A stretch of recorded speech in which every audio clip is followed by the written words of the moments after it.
Coming up on the county line, the county's emergency action plan was tested twice in 1 week. Find out how local officials responded. Plus, preparations for the Fireman's auction are underway. We'll show you what you can do to help support the firefighters. And everyone's feeling the pain at the pump lately. Hear what some people are doing to keep the bills down. We're live. We're local. The county line starts now.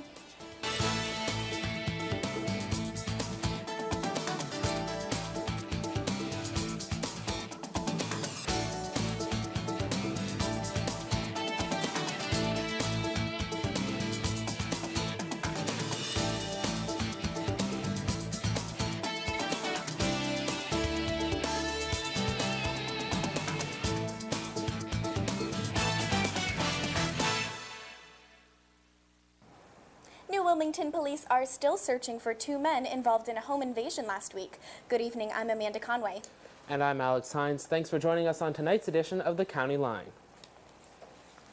Police are still on the lookout for 2 masked men they say broke into the Wilmington Township home of Robert Scheffler.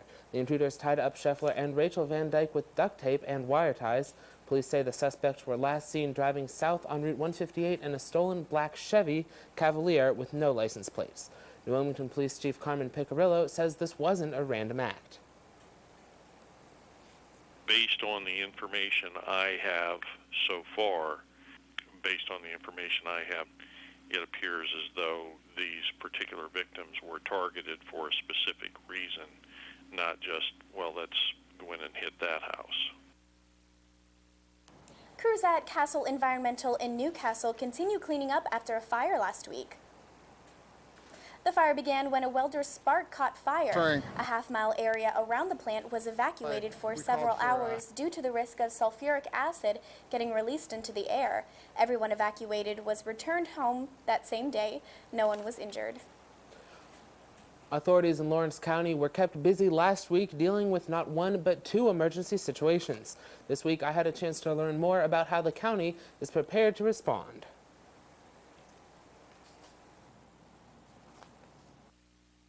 Last week, fierce windstorms besieged Lawrence County, causing all sorts of damage and triggering the activation of the county's emergency action plan. A flood of 911 calls was the first sign for the county's Director of Public Safety to begin taking action. After crews began to disperse around the county, emergency staff started their efforts. And we do what's called activating our Emergency Operations Center staff, which is to bring in all of the resources and people that are out there, not 911 dispatchers, but the sheriffs, law enforcement, public works, transportation, all the people that need to make decisions on a countywide basis of how we're going to handle the disasters. As the days went by, crews continued their repair efforts, but the week wasn't over yet. The county's emergency plan was tested for a second time last week when a fire here at Castle Environmental sent sulfuric acid fumes into the sky, prompting authorities to evacuate the area for a half-mile around. The fire and fumes activated the plan again, requiring the evacuation of people living near the building, including residents of a nursing home nearby. But again, the county was ready. And the Red Cross set up a shelter here, and being that it was a nursing home, we had to provide transportation for those people to get back and forth, and our EMS responders did a tremendous job in that aspect. The county's emergency plans hadn't been used for 7 years before last week. Despite the long gap, County Commissioner Dan Vogler was happy with the way efforts turned out. And of course, last week the plan was put to the test twice, when we had the windstorms and then when we had the fire in Newcastle in the latter part of last week. And I'm happy to report that by and large everything went according to the plan, and we were pleased with that. Although the county's emergency plans hadn't been used for 7 years, emergency officials do make sure that it stays familiar. The county regularly runs drills with the plan to be sure that anyone involved will be able to keep the county's residents safe. Local State Representative Jarrett Gibbons is introducing new legislation allowing for the recall of elected officials. Gibbons says there is no way for voters to oust an official if he or she isn't doing their job. California has a law much like this one that Gibbons is introducing. If you remember, Governor Schwarzenegger was elected through a process much like this one. Gibbons says the legislation has protections within it to combat misuse of the law. The saga of Valley View Downs continues to unfold. The meeting scheduled last week between Lawrence County Commissioners and Racino developers Centaur Incorporated won't be as important as anticipated. Last week, investors pulled their money from Centaur, blaming the lack of a slots license. The meeting will now work to resolve this issue. Centaur representatives are confident the project will move forward in Lawrence County. And coming up on the county line, see what some people are doing to keep their wallet from hitting empty. And get all of your local sports action with Melissa Maines on Titantown Sports. And the New Wilmington Fire Department preps for Fireman's auction. Stay tuned, more County Line is on the way. Remember, if there's ever an emergency, we meet here at the bottom of the driveway. And I'll get the emergency disaster kit out of the kitchen. Once we're all together, then we'll decide what to do. But what about Fido? What about Fido? The Lawrence County Humane Society reminds you to include your pets in your disaster planning. Make sure that your pets have identification tags that include... Work continues in the New Wilmington area in preparation for the switch to Armstrong Cable next week. The borough officially sold the cable system to Butler-based company earlier this month for $2 million. The switchover happens at midnight on October 1st, but noticeable changes to the cable system won't happen until November. And a 54-year-old tradition is back in New Wilmington. Collections for the Fireman's auction have begun. I had a chance to talk with the chairman of the auction to find out how things are shaping up. Site in New Wilmington. But this yard full of junk isn't. Yes, it's that time of year again, time for the annual Fireman's auction. Chairman of this year's auction, Amy Gilliland, says the auction is going to be a lot like every other year. Flea market's from 9 in the morning to 3 in the afternoon. Auction starts at approximately about 5:15, opening about 5 o'clock. We auction usually till approximately midnight. We have new and used merchandise, mostly donated throughout the community. The borough of New Wilmington is not taxed for fire services, so this is one of the few ways the fire department can raise money. It stays within our fire department to run the department's, normal business. New fire trucks, new equipment, training. If you live in the fire department service area, they will even come and pick it up for you. We don't normally go to like Neshannock, Shenango, Hermitage, usually just within our fire district. You still have time to donate. Gilliland says these last few weeks before the auction is when drop-offs really pick up. It's the last 2 weeks and the stuff will start coming in more. We have more pickups to do. If you're looking for baskets, dishes, clown figurines, or even a Ferrari, you can find it at the Fireman's auction for a good value while supporting a cause. Just to support the community. We're here as a community group for them. In case they would have a fire, an emergency or something, we're here to support them, and we like their support to support us back. The Fireman's auction brings in between $50,000 and $70,000 every year. If no one is there when you go to drop off your goods, put them in the white tent located in front of the fire department. Scattered across the landscape of Lawrence County lie clues that link us to the culture of the area's earliest settlers, the Native Americans. They were a people deeply connected to nature who used the land's resources. In a special history report, the County Line's Nikki Pizar travels through time to explore the culture of the different tribes that once lived here in Lawrence County.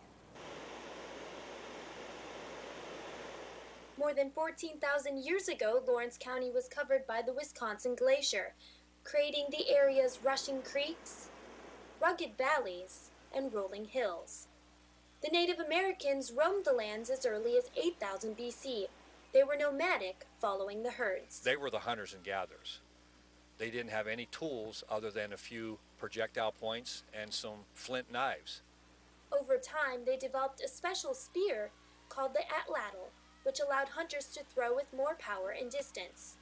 By 1000 BC, the Native Americans began to establish their own villages. We refer to them as the Monongahela people, the people that lived here before the Europeans came here. The Monongahela Indians farmed the land, growing corn, beans, and squash. The people also used stone to create pottery, axes, hammers, and grinding tools, plus projectile points for their spears and arrows. And they did a lot of pounding, a lot of pecking, a lot of grinding, and a lot of polishing to make those. And the hours they put into those things must have been tremendous. These people also made large mounds in the earth, used for burial and ceremonial purposes. But as early as 1550, their influence started to fade as Europeans settled the land. 100 years later, the Monongahela people disappeared. Many speculate because of disease brought here by the Europeans. However, another tribe called the Delaware Indians moved into Lawrence County from the east. Legend has it here at Slippery Rock Creek that a group of Native Americans were chasing after a European settler. And when they came to the water, they attempted to cross, but instead they slipped on rocks like these. Chasing after the European lifestyle would later lead to the Native Americans' demise. Newcastle was called the Kuskusky Villages. There were 3 main villages in the Kuskusky Villages, and it was a hub.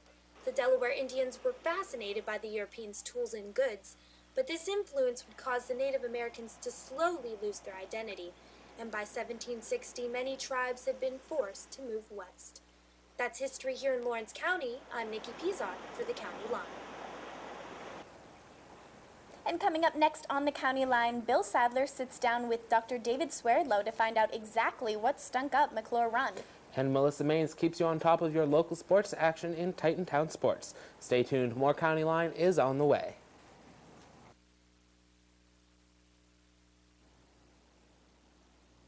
This is my brother Omar. Well, there was a hole in his tummy.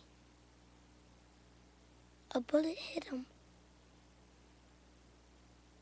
I saw red grass. The gun was in the garage.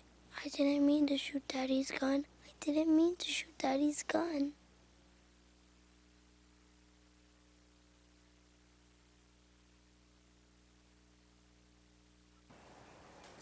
The McClure Run mystery is finally solved.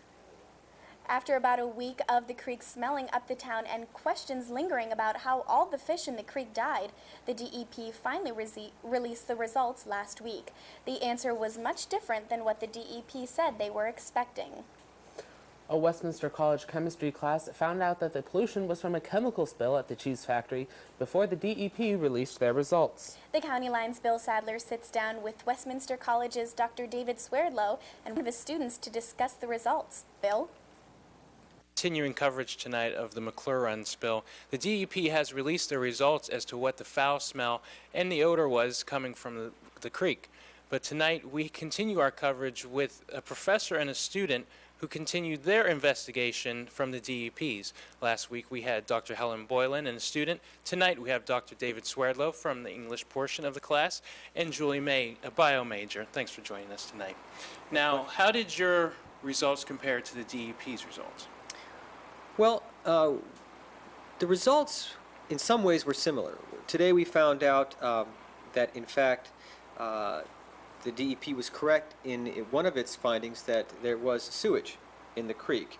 And perhaps, Julie, you can talk about what we learned from Dr. Robertson in the biology department today. Yes. Typically, with sewage, one of the key characteristics is that E. coli bacteria will grow in sewage. And so we ended up testing whether or not the water samples had E. coli bacteria in them. And it turns out that they did. So there was evidence of some sewage in the water. And that we, in our investigation, we were clear that something was in that water that wasn't sewage. And the DEP was telling us it was sewage, and because we could smell it, and it didn't smell like sewage, if you know what I mean. It smelled like something different. And to my understanding, what Professor Boylan thought it was a volatile organic compound. And maybe you can describe that better since you're a science major. Sure. As an OChem student, I've worked with them. They're carbon-based compounds. And characteristic is they have a very strong odor. And it's very different from sewage. And they're dangerous to the environment because they persist for long periods of time. Okay, now to get these results, what steps did you take to get to this? Well, the first thing we did was gather water samples. I don't know if DEP gathered water samples. That was not revealed to us. And we started a process that I'm frankly not as familiar with as Julie is in trying to discern what was in that water. We did a lot of different components. We did a chemical analysis of the water. We dissected some of the fish that were dead and analyzed chemicals in their body as well. Now, has this ever happened before? Have you ever heard of any other instances that have happened with this? It's really interesting. One of the things that we did in our field work was talk to people in the area. And we got on a farmer's property by the name of Gideon Kurtz with several students. And Gideon's an Amish fella. And he said, oh, yes, this happens all the time. Check the cheese factory. Oh, okay. And check those concrete things by the road where they're pouring some stuff out. He says, I go up there pretty regularly because my cows won't drink the water. If they start bellering, was his word, if that water's bad. And actually, he said that this has happened before, and Gideon was right. Huh. He was right long before anyone else. Okay. Now, have you aimed your results or any other tests towards this now or continuing it? We haven't done any more tests. In the classroom right now, we are trying to decide what the next step is. You know, it's great to find out what's there. Yeah. How long will it persist? What is the effect of it? Nobody seems to be worrying about that, so I guess our job is to worry about that. Now, how's your class reacting? Because it's not a typical science course. You don't have all science majors. How are all the students reacting towards this? Oh. If I could say one thing about my class, they're a very involved group of kids. It's nice to combine sciences with humanities. But everybody is just doing their part. We're each analyzing a different component of the chemical spill, and everybody is getting involved. So it's... I think the one thing we all share is we live here. We live in this environment, and we are connected to it in real ways. We smell it. Yeah. And to think that, well, it's affecting me, and I can have an effect back. That's a profound kind of education. I'm learning so much chemistry, so much about the environment, and I know that I'm a better teacher when I'm learning, and that my students are better students when they know that it's real. How can you not be? Yeah. This counts. This is the real world, contrary to popular belief. We live in a real world here. With Amish people and stinky creeks and dead fish and people who can make a difference. Okay, so it seems like you're enjoying this part instead of your typical English class. It's a nice touch to mix some things up, right? Yeah, I mean, I try to make my English classes exciting too, hopefully. But this is different. This is, getting your feet in the water. Now, as a science major, literally, with getting your feet in the water. Now, as a science major, how is this prepared you for any future any future tests that you're going to take or anything like that?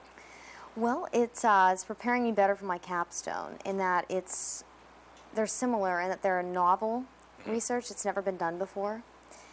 And it's just nice to do something that actually matters to the community. Okay. Well, that is absolutely great. I'm glad that you guys were able to come in. I'm glad you found some results. That's absolutely showing some hard work for results there. But thanks for tuning in, and make sure to stay tuned for more County Lines straight ahead.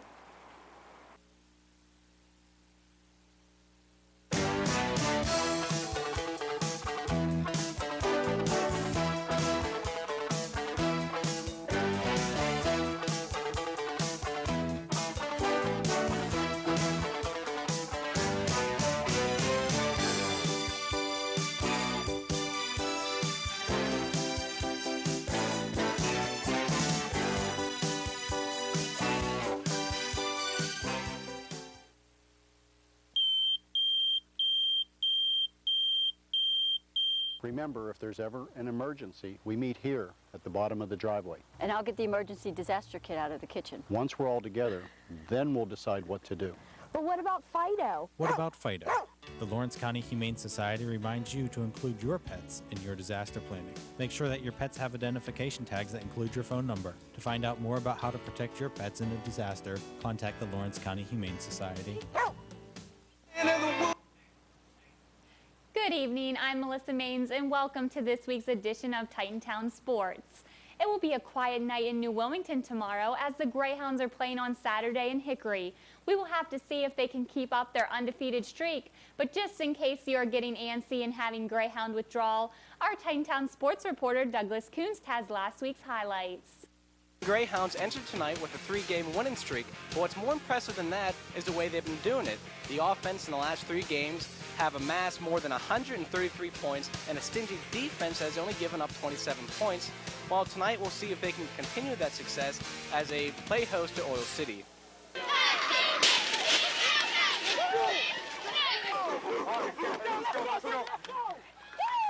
Down on 3, fellas. 1, 2, 3, Pitch to Sutton Whiting to the right, and he's going to burn around the edge and picks up a nice chunk of yards. Same drive, Greyhounds now on the goal line. Handoff again goes to Whiting. Nice hold by the line, and he is in for the touchdown. Greyhounds draw first blood late in the second quarter. The second half wouldn't start any better than it did in the first, with more bad execution and missed opportunities. The next play wasn't any better. Wagner drops back to throw, but yet again, another drop ball, and the Hounds are forced to punt. The Greyhounds, reluctant to throw the ball in the first half, airs it out deep to Matt Wagner, and he will come down with the big catch, first and goal. That will set up another Sutton Whiting touchdown. He would have 2 for the day. And the kick is up and good. Greyhounds now extend their lead to 14 points. More hammer action by the D as DeRosa and Hartman tag team for the sack.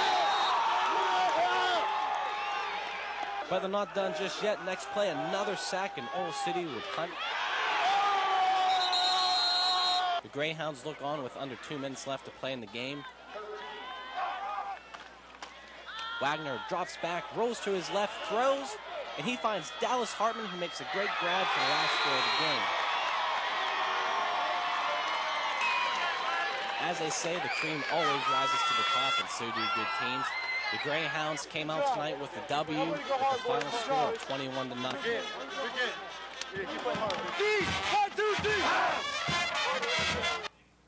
This week we have some great high school football matchups as Newcastle finally racked up a win, playing Hopewell last weekend. Let's see if they can keep the wins coming as they go against West Allegheny. The Union Scotties also hope to bring another victory as they battle Monaca. This week, the Titan football team will travel to Thomas More to take on the Saints. This game should be fantastic as the Titans are coming off of a 2-game win streak. Our Titantown sports reporter Matt Ogden has last week's nail-biting highlights. Vincent College this past Saturday at Harold Burry Stadium. On their first drive, the Bearcats were looking for points as Jordan Cleary airmailed 6 points to his tight end for the first touchdown of the game. After a St. Vincent field goal and a Titan touchdown, the Bearcats were driving looking to increase their lead but didn't see Mario Camerata for his first pick of the season. The Titans tied it up before halftime at 10 points apiece.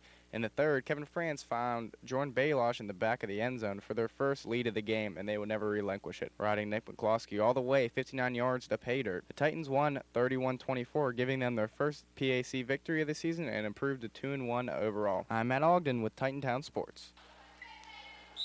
Sports teams had a winning week as the volleyball team stays hot after a 3-0 win against Waynesburg. Middle hitter Devin Kelly set a new career high with 10 blocks, and senior defensive specialist Hannah Parker posted a match high of 16 digs. They have now won 13 regular season pack matches. The Lady Titans tennis team is coming off of a win as they won Wednesday against Waynesburg 9-0. They are back in action Friday as they host Penn State Barron. And the men's soccer team had no problem defeating Penn State Beaver 7-0 at home Tuesday. They will be on the road Saturday as they travel to Baldwin-Wallace. Congratulations to this week's SAC Player of the Week, junior tailback Nick McCloskey. McCloskey rushed for 146 yards and had 2 touchdowns in Saturday's game against St. Vincent. Westminster Elementary majors take on a new role by volunteering with the Lawrence County Special Olympics. They have only known these athletes for 2 weeks, but feel like they have known them all their lives. With this is for our special education classes, one of them that I'm taking, and we have to do a service learning project for our class, and our teacher, Dr. Cameron chose the Special Olympics. Our elementary education majors and we're going to get our special ed certification. So this semester we are taking 4 classes that involve special education, how to teach students with special needs. And then we also have a practicum where we go out to different schools every Wednesday in the the month of November. We work in classroom with special needs students. I was really excited whenever I learned that we would be doing stuff with the Special Olympics, and if I had known about the opportunity, I think I would have at least tried it. Good ball. I just enjoy being there. I had one experience. I've never played bocce before, and one of the gentlemen there taught me how to play bocce, and he was very enthusiastic of teaching me how to play. The girl I played with yesterday she was so amusing, and she just talked about anything and everything. We talked about Michael Phelps, and pretty much she told me stories of this, that, and the other thing, and she was great to be playing with. Okay, how many times are you going to try? I think it's important to at least do it once, see how it is, because they appreciate any volunteers that they can get. And it's an eye-opening experience if you haven't been around people with special needs before. So I think it's very important that high school age, any age, gets involved with the community. It's now time for the extra inning portion of the show. Don't look for the Pittsburgh Steelers to be playing on Sunday, as their game is Monday night at Heinz Field against the Baltimore Ravens. The Cleveland Browns are on the road Sunday afternoon as they take on the Cincinnati Bengals. Hopefully they can bring home a win for all of you Brown fans. Don't forget to check us out next week, as we will be bringing you all of your local high school football results and our new SAC Athlete of the Week. Stay tuned for more County Line. You take a good, you take a bad, you take them all, from there you have the facts of life, the facts of life. There's a time you gotta go and show you growing, now you know about the facts of life, the facts of life. When the world never seems to believe in up to your dreams, then suddenly you're finding out the facts of life are all about you, all about you, you.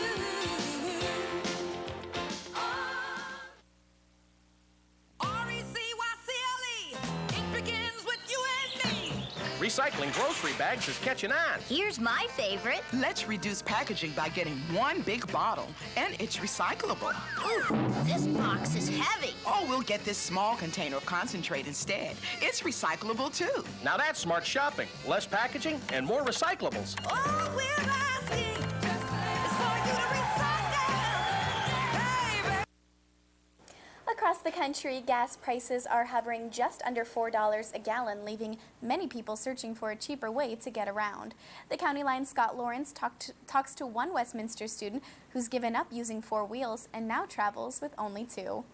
To and from Westminster College, O'Keefe is one of the owners of the many bikes popping up around campus. O'Keefe says the convenience of riding his bike is just too hard to ignore. Because it's a lot faster, and I don't like driving because gas is so expensive. With gas prices consistently rising, more and more area residents are hopping on their bikes. Newcastle bicycle shop owner Doug Quat says the high gas prices have pushed more people to consider riding their bikes. Initially this year when gas prices went up, I didn't see it go up very much. But as it continued to rise and then stayed up, not only did I see people buying more bikes, but I saw people riding a lot. With more people choosing to pull out their bikes, Quat says bicycle maintenance is one thing not to overlook. They should put air in the tires regularly, either daily on many bikes or weekly, because the tire pressure goes down, and they should also lubricate the chain. But bicycle maintenance isn't the only safety precaution.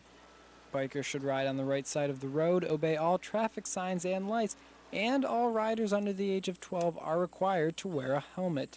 Bike safety is extremely important, just ask O'Keefe. I've actually been hit by a car while I was on my bike. That was a while ago, though. I'm okay. And also, just when you're riding down campus, there's gravelly spots that you got to be careful about. I've slid before. Didn't fall, but I've slid.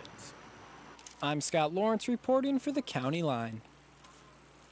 Be sure to tune in again next Thursday for a new edition of the County Line. And on Sunday, don't forget to tune in for the Lawrence County Band Festival. We're re-airing it at 7 o'clock instead of the Westminster versus Thomas More football game.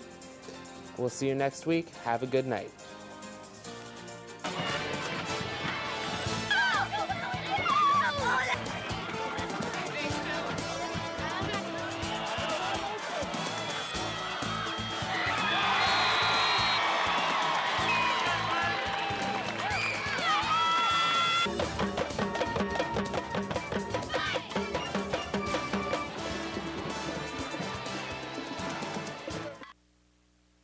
places of interest in the case.